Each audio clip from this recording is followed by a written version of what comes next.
Guys, good morning. This is my first vlog or video. Sana po magustuhan niyo po. Then, i-subscribe niyo po ako. Thank you.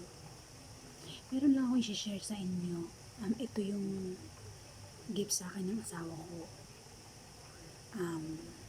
Ito yung kasi usually nagagamit din naman niya.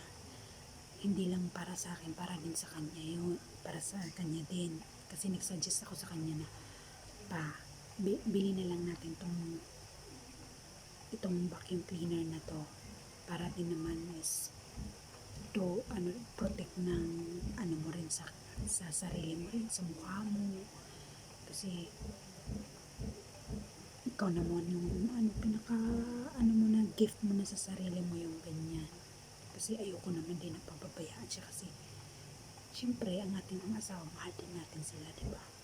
Ngayon, ito na guys, sana magustuhan niyo. Ito siya, yung mga nauuso ngayon na vacuum cleaner. Ngayon, hindi pa ako wala pa ako kasing yung pang cream. Ngayon ang ginagawa ko is maghihilamos muna ako or maglilinis, or pagkatapos kung maligo, ito ang ginagawa ko.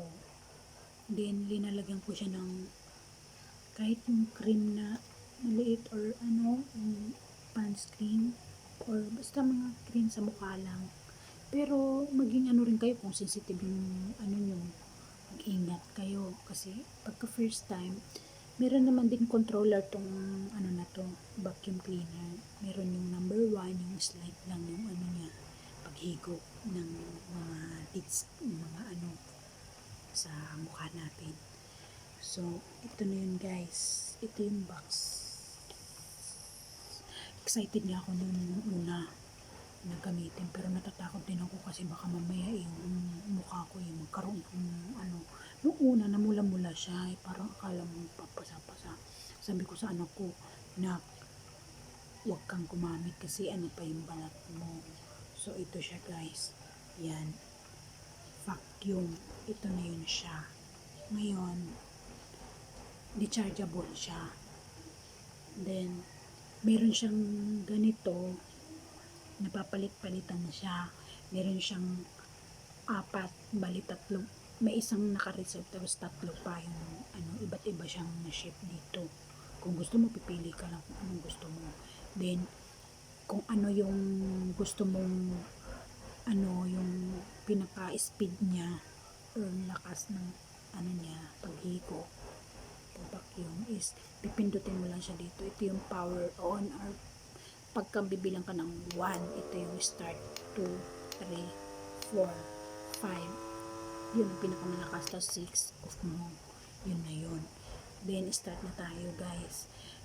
Ako, syempre muna ako, then pwede ko na siyang start. Maganda siya guys kasi instead talaga siya, nakakatanggal talaga siya ng mga dead skin or mga blackheads, ganyan, or paano lang siya, kahit paano nare-relax yung mo, and then na-exercise na babanat yung mga mukha mo sa ganyan mo siya, kaysa naman diba yung mga gamitin mo, tinanong yung balat mo sa mga ginagamit na chemical sa ito maghilamos ka, or pwede ka rin naman gumamit as prescribed by your dermatologist or sa mga alam mo, kasi hindi basta-basta mukha mo yan mahirap na, ang mahal-mahal lang ngayon, tapos ka lang, diba, kailangan maging safe ka sa lahat ng bagay na gagamitin mo sa sarili mo, diba? Kaya kailangan ito guys, ito lang na may share ko sa inyo. Sana magustuhan niyo. Thank you guys. Sana subscribe and like my video. Thank you. God bless.